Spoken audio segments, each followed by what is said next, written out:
Yurtimizda ishbilarmon doira vakillarining salmog'i ortgani sayin import-eksport hajmiga bo'lgan ehtiyoj ham ko'payib bormoqda. Albatta, bu jarayonda ushbu ko'rsatkichlarni doimiy ravishda oshirib borish talab etiladi. Kuni kecha O'zbekiston va Xitoy tadbirkorlar ishtirokida tashkil etilgan ko'rgazmada mazkur yo'nalishdagi o'zaro hamkorlik shartnomalari imzolandi.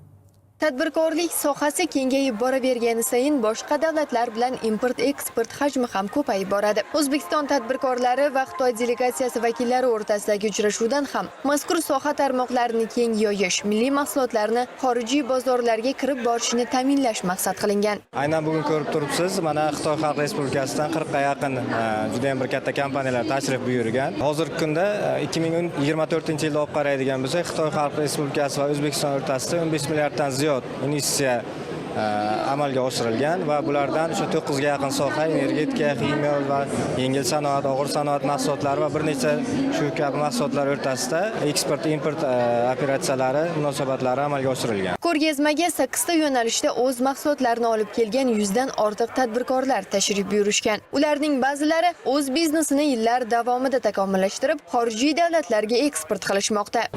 Kichkina buyurtmalar asosida bir 6 ta davlatga chiqarib turibmiz.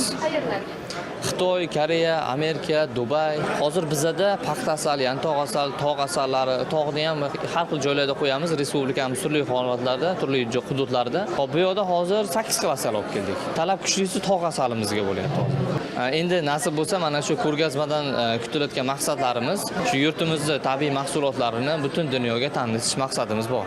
Uchrashuv davomida delegatsiya a'zolari ko'rgazma qilinayotgan mahsulotlar bilan tanishdi. Shuningdek, O'zbekiston biznes diplomatiyasi uyushmasi va Xitoy delegatsiyasi vakillari o'rtasida hamkorlik memorandumi imzolandi. Gulbahor Abdulhayeva, Otabek To'raboyev, Hududiy informatsion dasturi uchun.